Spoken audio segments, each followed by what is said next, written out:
Morning, everybody. It's been a week of celebration. If you've missed it, I don't know what rock you've been under, maybe this one here, but I'm going to tell you all in a few seconds. But before we get to that, look at this baby. Some plants you just need to touch over and over again. This is called golden Irish moss, and Sagina subulata. You'll find it at your builders in pots, or you'll find it in little packs, like you buy seedlings. But look at that colour. It is a moss, but it's not a moss. It's not a true moss. So it's more as a ground cover. It really doesn't like wet feet. And in the subtropics, where we get a lot of rain during the summer months, it tends to get a bit patchy, but you can just cut it out. Take those patches out and then it'll just regrow. But spectacular for kind of that minimalist look. And the options are endless. Half-day sun, preferably full-day sun. It can get a bit scorched on the edges. But what a beauty, man. In a pot like this, I got Zen, baby. I'm feeling it. Or you. Okay, so what's been going on this week, guys? It has been a crazy week of celebration. Who of you have been following on Facebook and on every Instagram account and on every I Love South Africa, whether it's the Good Things Guys, whether it's been on News 24? News 24! Gardening got to the top of News 24. What are we talking about? We are talking about the amazing 22,000 stemmed display of South Africa, of the floral kingdom of South Africa, at the world-renowned Chelsea Flower Show in London this week. There was an absence of 4 years simply because there was no funding. There was no funding to get our exhibit across to the Grand Marquee, the Great Pavilion. And the Great Pavilion, guys, is a marquee that is on steroids. It is rugby fields big. I don't know how they put that thing up, but that's not my problem. It is insanely huge. And in it, countries from all over the world, specialist growers, niche growers, people who grow moss, who grow the tiniest little flowers, or to the big and completely overwhelming bromeliads or trees. The specialists in their trade are there to show off what they do. Fern specialists, what else? Oh, alliums. Yes, alliums like this, like sugar balls. Like, all I do is I just dribble. I dribble for a week watching YouTube. Dribble, like, oh, I want that. And take many pictures and put it on in one of my albums on my cell phone, which is called Plant to Get. It's big. So, guys, what did we win? Oh, my goodness. So we won a gold medal. So I think this is our 39th gold medal, 38th or 39th gold medal. South Africa has been exhibiting for, I think it's 43 or 44 years. I'm a bit hazy on that one. So we got a gold medal, which is the highest judging criteria ever. We also won Best New Exhibit because we hadn't been there for a while. Best Design. And we also won the best display in the Grand Pavilion. Three awards for our beautiful country.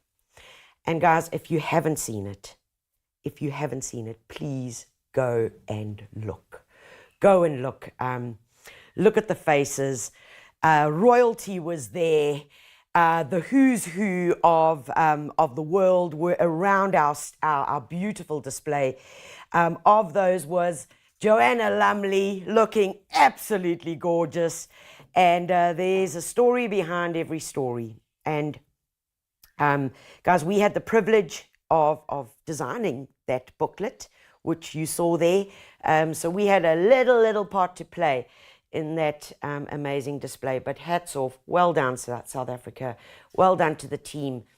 And one person in particular I want to say thank you to, and that is my dear, impossible ADHDEF friend, Keith Kirsten.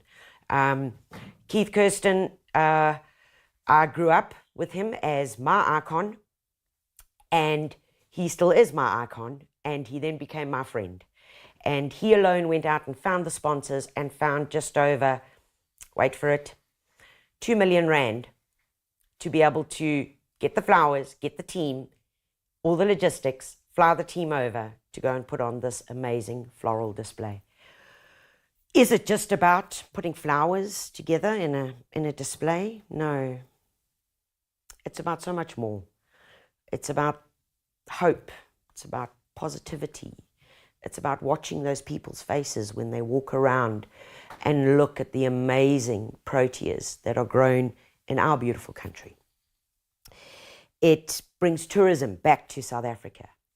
And for those poor people that have immigrated, it makes them walk around and cry harder. We are South African, and you who are here today are those people. And all abundance, all joy, and just what we have achieved in this week is beyond. So go like it, love it, share it, kiss it, whatever you've got to do. Spam everybody. Just go and find the posts and love them. If you want to know where they are, you can go and check out my Facebook pages, or you can go and check out the gardeners, because it's all over there, man. It is wicked. It is wicked. So guys, before I get carried away, I could talk about that forever and ever and ever. Welcome to today's Thursday Masterclass. And we're talking containers for small spaces. What are the possibilities? What are the options? It's endless. It's endless. Books have been written about this. Books and many more will be written in the future. But what's important is that we find what works for you. What works for you? How does it fit in with your life, with your lifestyle, with how you can maintain it, and of course with your budget and your pocket. And we're going to share hints and tips. We're going to show you hot, dry, fluffy and gorgeous, a little bit kind of out there, and of course, just the good old traditional beauty. But guys, let's see who is here this morning. Good morning, Avril. Avril van den Bosch from Cowie's Hill. So proud to have the SA1. Yes, yes. Joanne, good morning from Edenvale. Mandy, yeah, well done to the team. Brenda, good morning. Ivan, good morning from Pretoria. Mandy from Northcliffe. Janet Swat, good morning from Zimbabwe. Yay! Shelley, good morning. Terry Lee, good morning from Joburg. Reiki van der Merwe from Bloemfontein. Yo, is Dakota. Guys, where's the winter? Where's the winter? Sure, there have been a lot of conversations going on about La Nina, El Nino, whichever Nino you wanted. Not Finding Nemo, not that one. No, there are a lot of conversations that are going on around. There's theories that it's not going to be a cold winter. It's going to be quite dry for the areas that normally get the rain. So let's see what happens. It doesn't mean you must not be prepared. So if you are in frost zones, please make sure that you've got your frost cover ready, and you have got the stakes, and you've got the cable ties, and you've got everything else that you need. So we are cautiously watching to see what's cooking and what's going down there. Bongi, good morning, Bongi, watching from Ballet in Durban. Renata, good morning from the friendly city. 3 gold, yes, we are. Just insane. Builders, good morning. Oh, builders are here. Hello. Shall I ask a question? No, don't be ugly, Tanya. Right, guys, welcome this morning. And for those of you who are going to be watching a little bit later, because you couldn't reduce your screen and minimize it while your boss was watching in the right-hand corner, it's okay. Welcome to you who have joined us a little bit later. So, guys, we're talking containers. Man, It's endless. And what I do love about it is that no matter how big or small your garden is, and whether it's just a balcony, whether it's just that little windowsill that is above your sink, and you don't have a garden, there's still opportunity and possibilities. And that's what we really need to remember, that space is not the final determining factor. As long as we have a little bit of space, and light is also not the final determining factor. The only thing that is stopping us, is you. So get your creative juices going, and we're going to show you how to just expand that a wee bit more. So the first thing I want to answer is, what can I plant in? Because we get so many questions. Can I plant in a plastic pot? Can I plant in an old emmer? Could I plant in an old watering can? Basically, guys, you could plant in anything. You could plant in a bath, as long as it's got a hole. You could plant in an old sink. You could plant in a boot, as long as it has a drainage hole. That is all you need to know. So whether you're making your own out of using some Hessian and slopping it in some lovely liquidy cement mix, whether you're taking a container or a recycled pot that you used, one that is left over from the plants that you bought, really, you can plant in anything. Where it really becomes fun is when we start looking beyond that and saying, well, what else is out there that I can use? And we're going to touch on that a little bit later. But there really are amazing options. And maybe I should actually just dive into that right now. I'm actually going to dive into it now, because before I know it, I'm going to get sucked down another wormhole and I won't come back to that. So in terms of containers and that, guys, you know by now that I'm not the biggest fan of plastic, but I have to say that plastic and molding and resin has come a long, long way, really a long way. And these are called Artavasi pots. And I actually think they are from Italy. I think they're from Italy. Okay, it doesn't tell me here. Where is it? Portugal. There we go. So these are available at Builders. And when I was in there looking at what my selection was, these actually caught my eye because I really like them.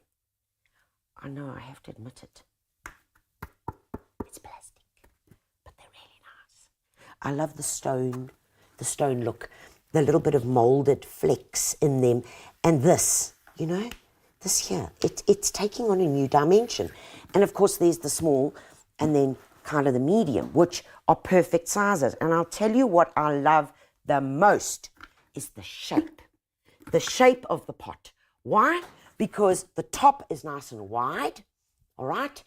And it does taper down just a wee bit, just to give it a bit of sexiness.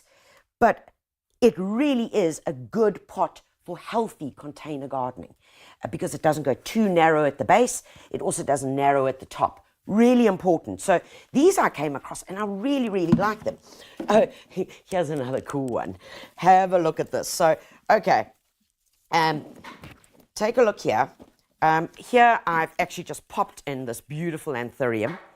If I take it out, look in there. Okay, so it's not this entire, okay, and they're the handles, and then, so there's the volume, all right, that traditionally we would have had to fill with potting soil or something or someone in here, but now all you do is take this. You can open those, okay, just literally just pop a screwdriver in there, pop it. But this forms the well. So even if you do overwater slightly, not too much, the excess water will sit there. But why they have it that you can put it in and out, okay, is so that you can just empty out that excess water. And look at that, pop it in there. I think you're quite sexy. This is nice. And the color, I love the color. I really like the color. Okay, so yeah, that's where we were. I also came across this.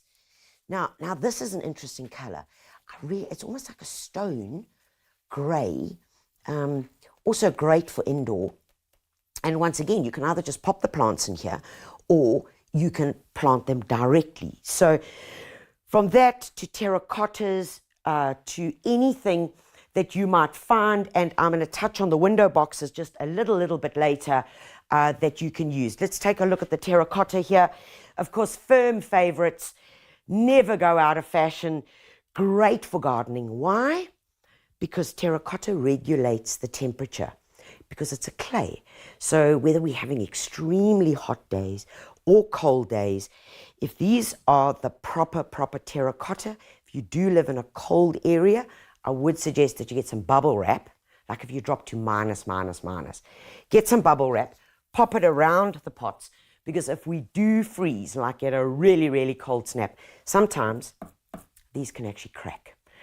So it's important that you do just keep mind of that. But the important part about the terracotta is that it breathes. So because it's a natural clay, water can move out and water can move in. Okay, and you can see this is quite damp here. And for me, I love the aging. You know, it doesn't have to look perfect. It must be a bit, you know, mengelmoes. It must look like it's a bit beaten up. Oh, so let's go back that side, and we are going to go through some of the other factors and some of the other areas that I want you to think about. Right. So, what if your pot is too big?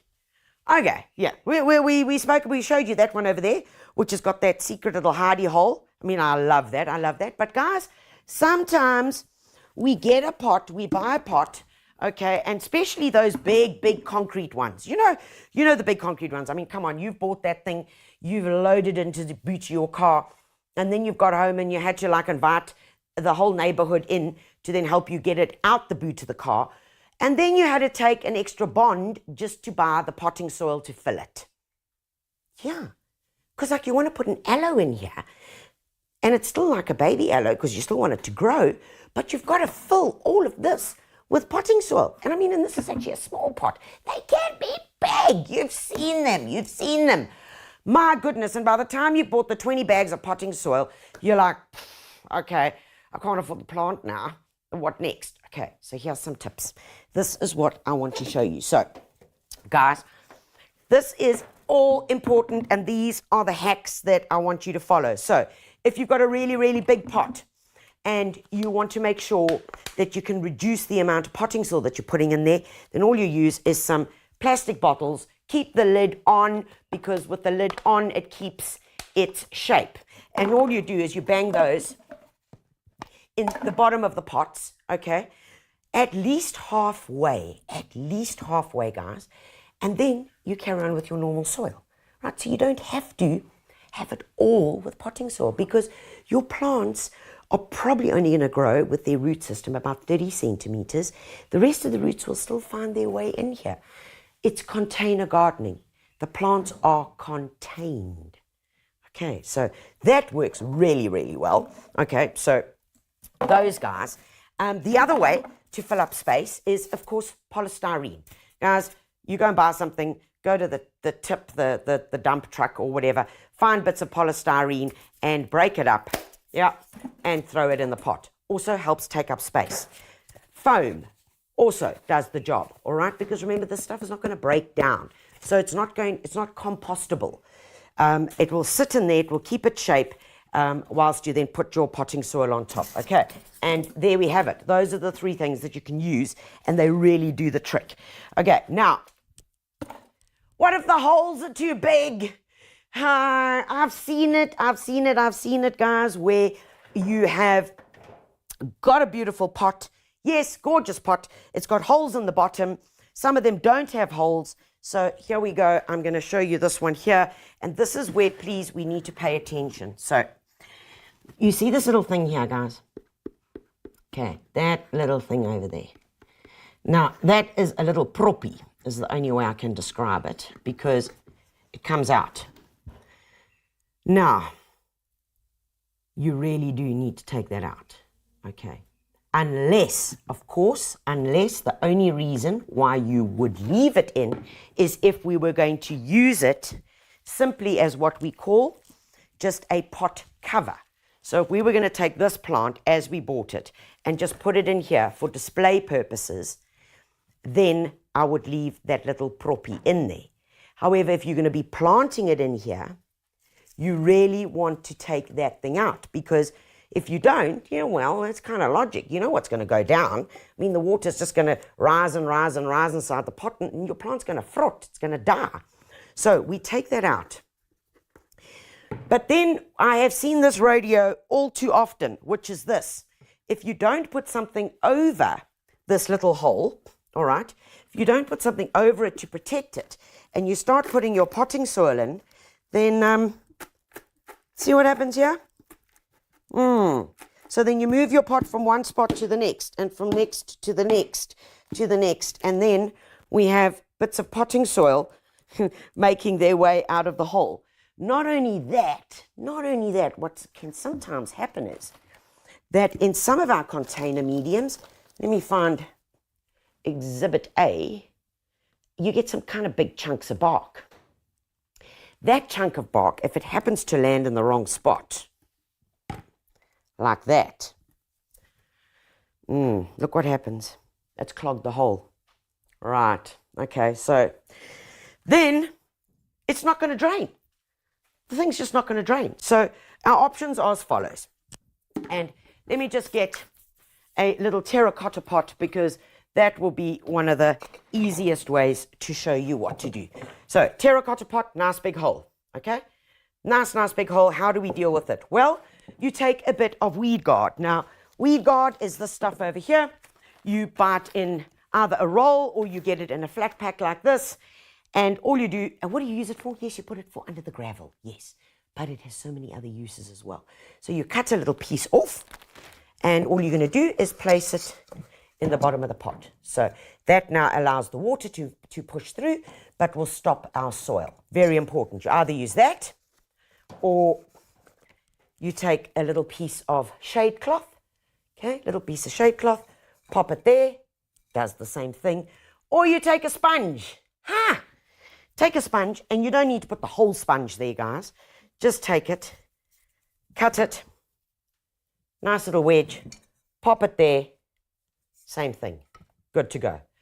And, of course, then you have the option of then placing some gravel at the bottom of the pot or not. Now, there are various states and arguments about should there be gravel at the bottom of the pot or shouldn't there be gravel at the bottom of the pot.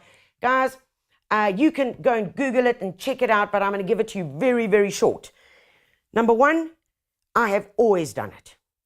There is no container anywhere in my garden that does not have gravel at the bottom of it. So what is gravel? Well, it could be anything. It could be some decorative stones that I've got a bit left. It could be just the blue gravel that I buy in a bag. It could be the cheapest, and it needs to be the cheapest in anything. As sharp at the edges as possible. We layer that then on top of either the sponge or the weed guard. And what is important there for me is that it just forms that extra percolating layer. And maybe I'm just a traditionalist, but I've always done it, and I kind of think my pot's okay. So, yeah, up to you. Really, really up to you. Okay, so next up, I'm going to give you the basic outline, guys, of planting, because somehow we can mess this up. The basic concept of what to plant and how to do it. And for this, I'm going to show one of the things that most of us get wrong. Most of us get wrong. It's winter.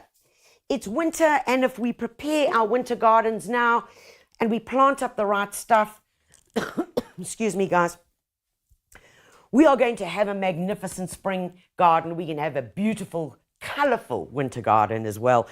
And I know that so many of us are drawn to hanging baskets. We are. We love hanging baskets. And we'll go along and we'll buy one of these at Builders. Yeah, look at that. It comes instant. Man, it's got a bit of decoracy here. It's got the chain. It's looking fantastic. is this making a noise? Right, my chain is apparently hitting the microphone, so I'm about to take it off, not attach it to the hanging basket, but I'll just put it here on the on my golden Irish moss. So guys, I've seen you. So many of us have hanging baskets, but man, failure. Gosh, have we seen disaster areas when it comes to hanging baskets? And there are a couple of things that we get wrong. Now, if you want a more detailed lesson on how to do this, there is a video on the Builder's YouTube channel of how to plant up hanging baskets, okay, successfully. But we're going to like scramble through this one really quickly. So you buy it like this, you go along, you find your favorite petunia, okay, because petunias are looking amazing. Look at this guy. Look at it. This is actually a pechoa. So a pechoa is a hybrid of the little callies, which is the small little petunia, and the normal big petunia. They've crossed these.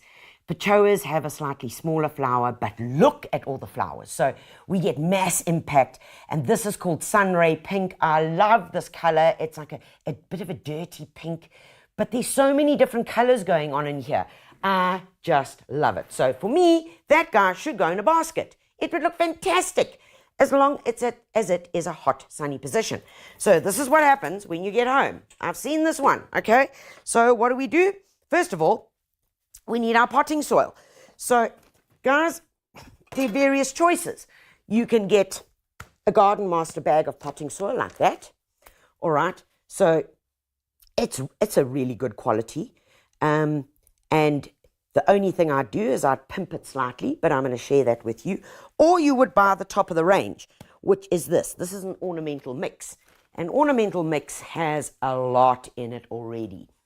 And if I was buying this, the only thing I would add to it is a wee bit of organic fertilizer and a little bit of bio-rock. That's all I would add to it. But it's got everything else. So you've got your different qualities. So really it's up to you to decide. But what I'm going to do is, first of all, I'm going to do this, and I'm going to take a bit of this out of it. And please note that I am not taking the entire bag and lugging it up there or wherever I would be doing this in the garden. Beginning and end, failure to launch. Failure to launch when you are ill-prepared. You just make it really hard work. Right. Don't make gardening hard work. It must be fun. So a couple of scoops. We're really not going to need too much here of our potting soil in our trug. All right, let's bring it across here. And when you're going to be planting up a basket, guys, do it on a counter where you're comfortable so you're not breaking your back. And in here is my potting soil. Now, this is not bad. This is a really good quality. It really isn't bad at all. But what I am going to do is I'm just going to pimp it slightly. Just a wee pimp. Okay, and it's in my trug. Do you notice? So I can carry it. I can move it around. I am not lugging the whole bag of potting soil with me. I've watched you. Then you try and empty that whole bag inside this little thing here. I call that vomiting potting soil, pot 1. Okay, so in order to pimp this, guys, and remember, we've got a hanging basket. I want it to be exceptionally well draining. Petunias enjoy well-drained soil. So in here, I'm just going to add a bit of perlite. I'm going to add my other secret ingredient, which is a bit of palm peat, okay? A wee bit of palm peat into here. And the palm peat, guys, it's this block. You know that. That block makes this, all right? So find it at your local builders. What does that do? That helps for the moisture. The perlite helps for the drainage. You're like, that's so opposite. Yes, it's opposite. It works. Okay, so pay attention to that, all right? Next up, what we want to do is I'm going to be adding in a handful of, or 1 or 2 of this stuff, guys. This is a all-purpose organic fertilizer. I'm popping that in there. You can either use this or you can use something like flour and fruit. When you're adding something like flour and fruit, it's really going to improve the flowering and it's going to last longer. Remember, any organic plant food, I know and you know, is going to go on. It's going to feed this petunia that I plant in here for the next 6 months at least. So I know it's got a consistent amount of food. What I'm doing is I'm just going to add in a wee bit of Bio-Rock. Bio-Rock improves rooting, also the organic content, bit of calcium in it as well, really does the trick. Now, the final thing, a little bit of Hydrocash. What is that Hydrocash?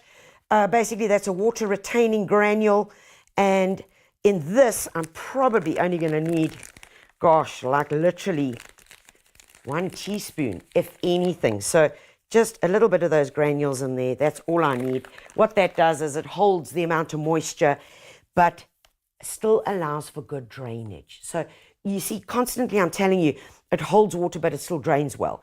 Yes, I'm adding that to hold water, but it still drains well. Bucket.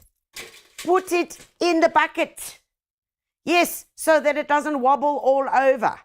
Very important. This is the trick, guys. The most important part of it all, which is where we go so wrong, because most of us would take this plant as it is here. We would take it out and and this is what's going to happen. Do I have some water here? This is the step that most of us miss. So come on, little guy. You just go and sit there. You take a black bin bag. Ordinary black bin bag, if I can find the opening. Jeez, do you also find that? Do you know? And then I start pulling these things and, you see, put it on my head. Okay, right, so all you do is you pop that in there. Pop that in there. Right, nice and simple. Don't cut anything away yet. Pop it in there, and then all you do is you take a knife and you make 1 or 2 holes at the bottom of the black bag, okay? That's it. 1 or 2 scoops of, and I'm doing this really fast, guys, 1 or 2 scoops of our medium, take our petunia, tease a little bit, tease, pop them in. Right, we're going at the speed of lightning here, and then we're going to backfill with our beautiful mix. Get it all the way around, and do you see how easy it is when it's on this other little pot? Yeah. Okay. There we go. Firm it in. Okay. Right. Scissors. And then we take away all the excess. Now, of course, you can take much longer at this and have far more finesse about it. But you get the basic idea, because now this plastic is going to hold the soil. Okay. Rightio. Hold it. Keep it in place. Plus, I know that you could probably just reuse it over and over again.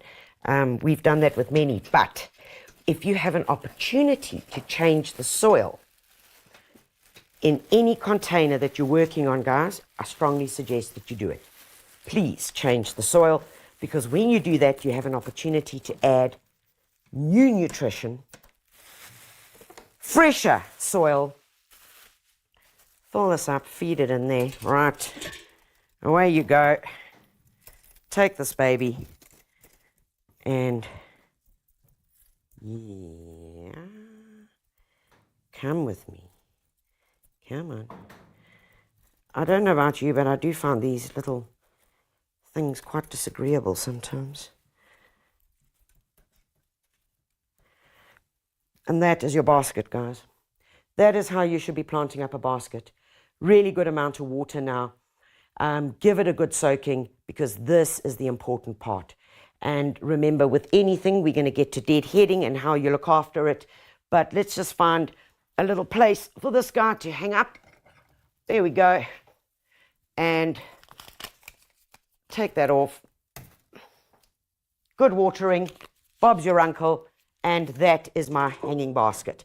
So I believe there's some questions. So let's just have a quick squiz here. How can I get rid of fungus gnats in my houseplant? Oh, yes, okay. Okay, quick question, or quick statement. Fungus gnats are normally as a result of too much moisture. They lay the eggs in the soil, they then love that top layer of moisture, and then they emerge, and then you see them flying around. They really are dreadful. A really quick, easy way to get rid of them, guys, is to use this. You can use either one. We use insecticide granules all the time. And why? Because it's easy and it's simple to use. And I'll demonstrate just how simple. So if you see one of your container plants and it's got a hoho and a nunu, this is a systemic. What does that mean? It means that when you place these little granules on, and the instructions are on the side here, okay? You just peel it off and read it there. But you make a little hole in the top, and all you do is you sprinkle this around, the little granules. As you're watering the plant, so the insecticide is then released and it goes into the soil, which will then kill the hohos. Even if it means you have got aphids up here, it will eventually, but because it's a systemic, guys, remember it takes a little bit longer to work. It's first got to get into the soil, then get taken up by the roots, and then into the plant. For a more aggressive or quicker way, and it's not actually aggressive, is organocide. Now, organocide is an organic product. It's got chrysanthemum in it. It's got some oleum in it and garlic. You'll know it's got garlic. And folks, this you just dilute into water. You can spray it on. You can also just use it as a drench, and really safe to use. So either one of these are our go-to because they really do the job. So that will hopefully help you with the gnats. You do need to do it quite often, but remember when you're using the insecticide granules, that will last you for a month. So once a month application is more than enough. If you don't see them, don't put anything down. Okay, done, dusted. Right, next up, I'm making quite a pile of stuff around below me here, so if I happen to fall over and disappear, you know that I've tripped over my own stuff, but never mind.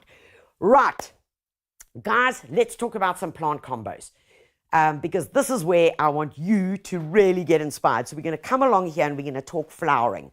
So when we go to flowering, because of course the beauty about containers, guys, is that they're mobile. Yes, they're mobile.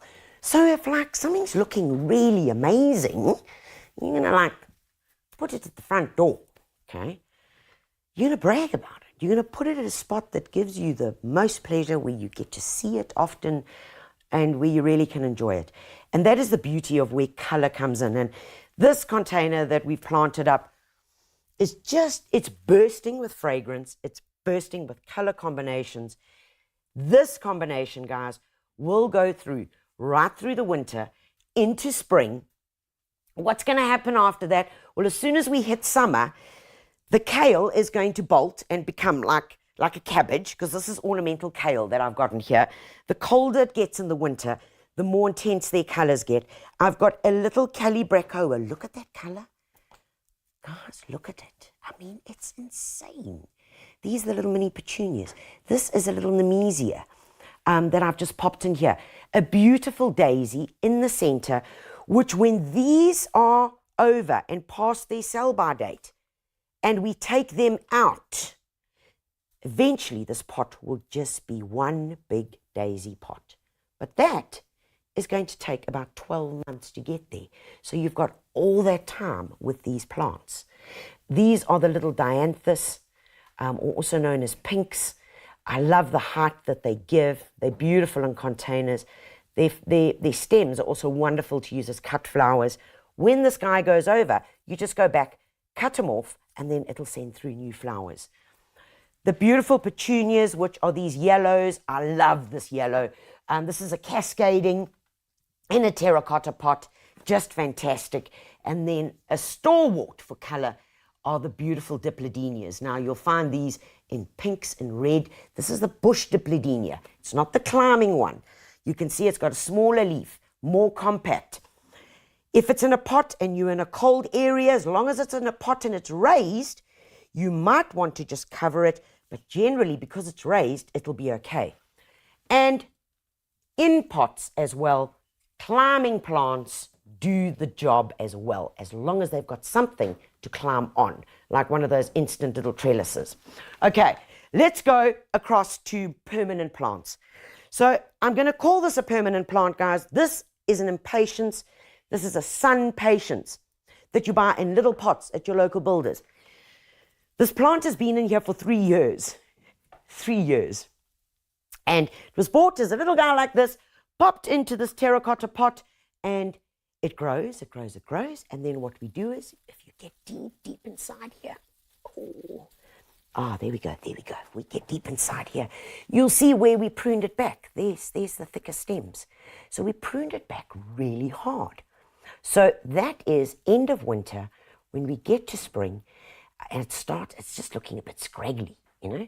You give it a good haircut, give it some plant food, any one of those that I've mentioned, or a liquid plant food, which I'm going to get to, and away it comes again. That plant probably cost me $50.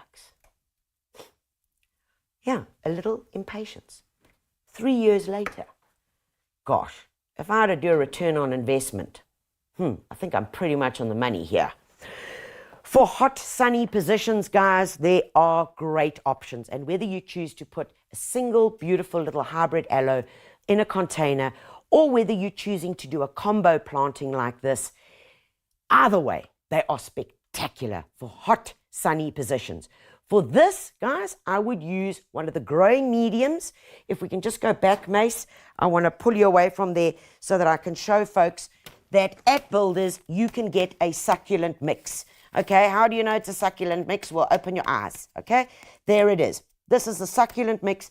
All I would do is simply add a handful or two of my organic pellets into there, and that's going to do the job. So especially for plants like this, they just love it. But look at that combination. What are we playing with? Textures, colors, shape of leaf. You can go wild, guys. You really can. This over here, they flower now they have been in flower from April through now into May, and some of them will even go through until June. This is called a Schlumbergia. Sometimes we get them mixed up and we call them the Easter flower, or we call it, what's its other name that we get mixed up with? Zygo cactus. But you'll find them most times in the indoor section at your local builders. But guys, these make great outdoor containers as long as they're getting a bit of shade. But look at that. So from inspiration, guys, just play. I want you to play. When we're talking about shaded combinations, because this is important, because a lot of this is going to come either for our patios or, of course, for indoors. So look at something like the beautiful peace lily, the spathiphyllum. Ferns for softness and gentleness. Consider the container that you're using so that the lime green, the pale green, can really strike a beautiful contrast against the container that you're using. For plants that are more tough, and for those of the special ones, whether you're collecting them, clivias in pots, well, for me, number one, I know the molds don't get to them. Yeah. And that's a biggie for me, because this is a special clivia, and it makes controlling it really nice. And I know that when this guy's in flower, well, he gets moved from where he currently is, and he gets dragged along to a prime spot. Look at this guy here. And this is a beautiful container plant, either for the patio, indoors, as long as it's got bright light, not direct light. Because remember, this is an anthurium. I showed you one a bit earlier. It was the peach. But look at this color. Isn't that absolutely gorgeous? So anthuriums, excellent container plants, come from the tropics. Really do a magnificent job. So let's have a look. I believe there's some questions. So let's scoot along that way. Okay. Oh, Elizabeth, what did you do? Planted violas and alyssum in plastic gutter stand that my husband built. They all died. I pumped the soil and there are holes at the bottom. Is the gutter depth too shallow? Okay, Elizabeth. Okay, I hear you. Now, a gutter is probably only going to be, I'm looking for something. Well, literally the volume of soil, it's not going to be too big. It really isn't. So every winter we have violas and pansies in a gutter, as you explaining, that we planted in there. But this is what we did. And you may have pimped the soil, but maybe just not enough. So what we do in our gutter soil is we use a lot of the palm peat. So we use our potting soil or our ornamental mix, but we add in quite a bit. So I would go so far as to say for every 2 parts of potting soil that you're using, I would add 1 part of palm peat. Okay. However, they are going to still dry out really quickly. So you need to be on it. Okay. You really need to be on it and water them every day. Every day they're going to need water because they're not going to be able to hold enough moisture. And also because it's going to dry out and you're going to have to add. Also remember, guys, and I'm going to touch on this now, Elizabeth, because this could also help you for this coming winter, is feed them. Okay? Feed them with the liquid plant food. So this over here is like a little pick-me-upper. You can mix both. This is Nutrisol, which is a good organic plant food, which you literally take about 10 mils into, I think it's 5 liters. Yes, 10 mils, 5 liters of water as you're watering your plants, so you would water normally. This is going to ensure that there's enough nutrition in there for all your containers. Please, guys, all of them, you need to feed.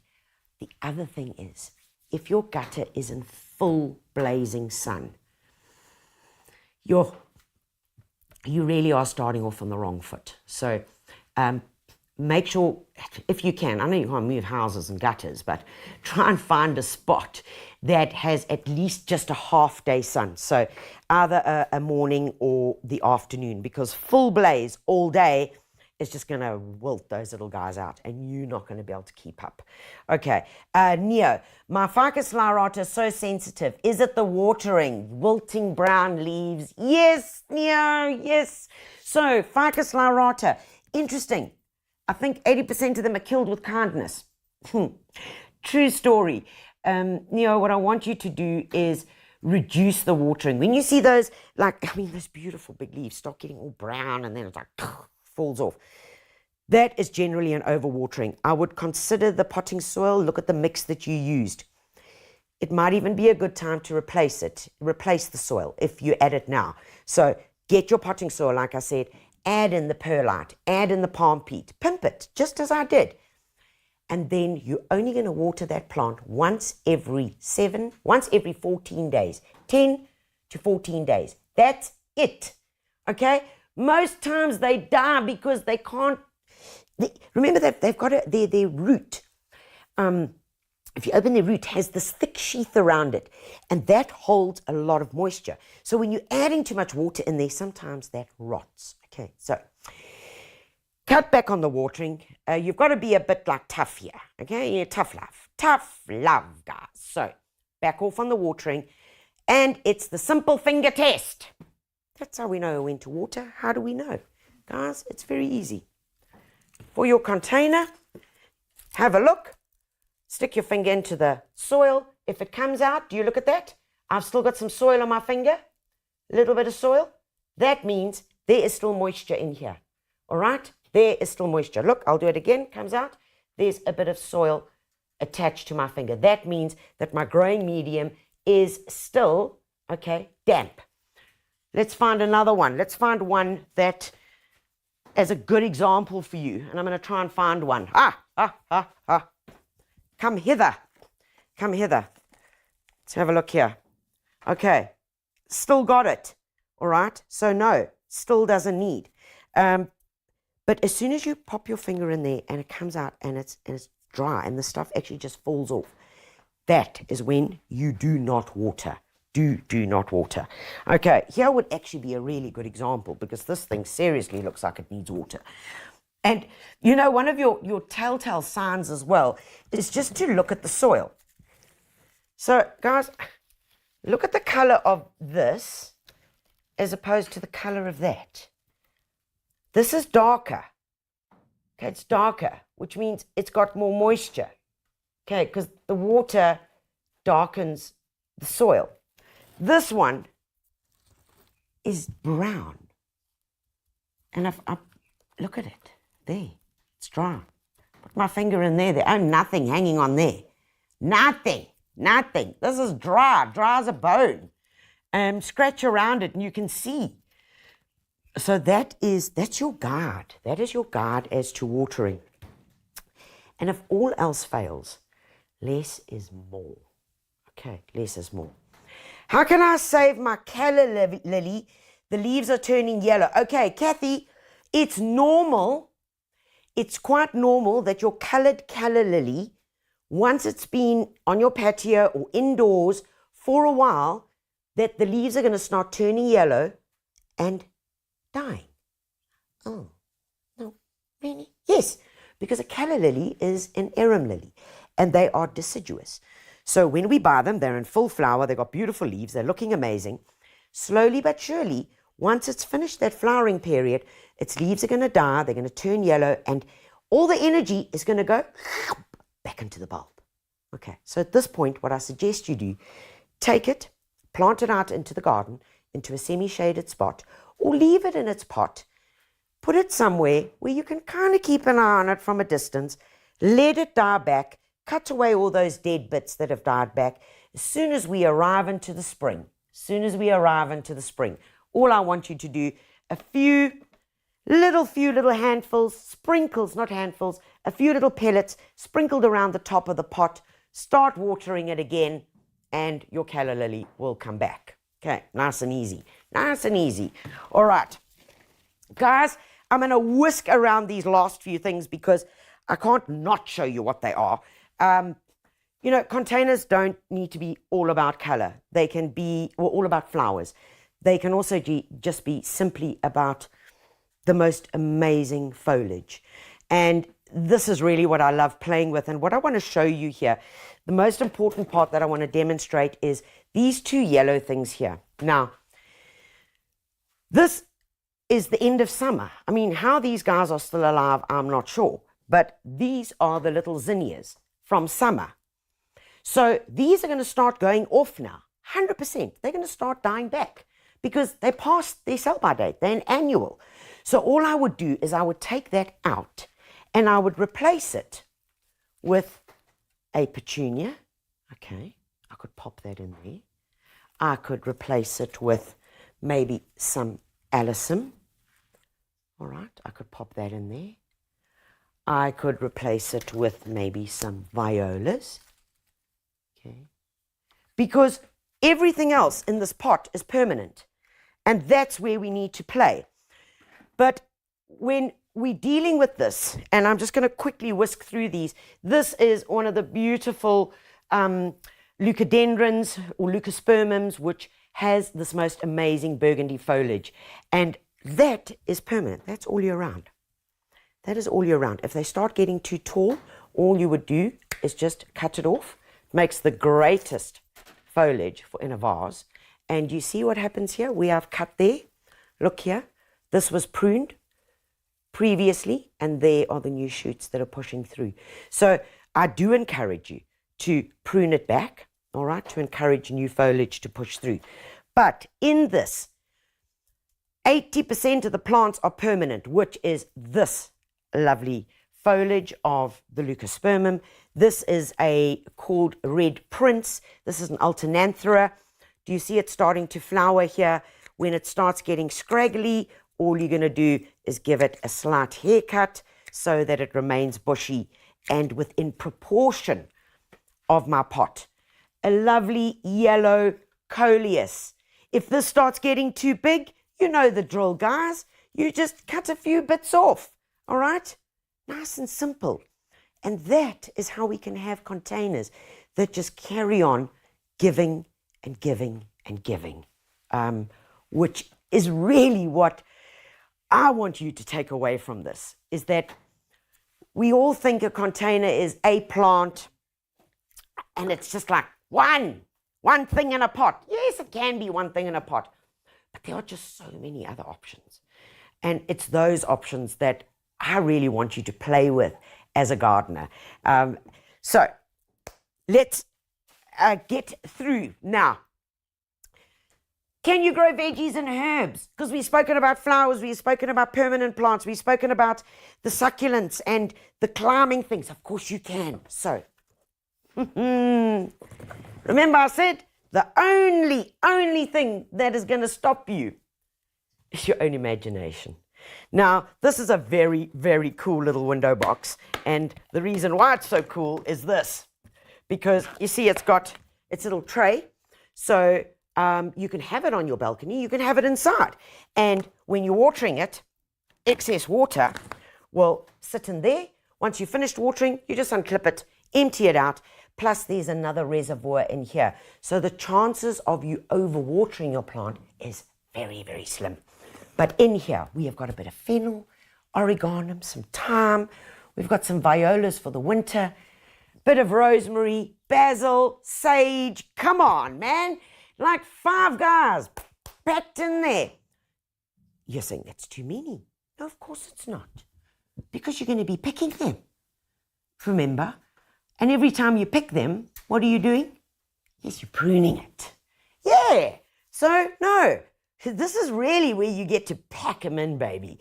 Because as you're doing your cooking, as you're getting a bit of thyme, as you're getting a bit of oregano, as you're taking a few sage leaves just to shallow fry, oh, yummy, to make them all nice and crispy, so you're pruning away.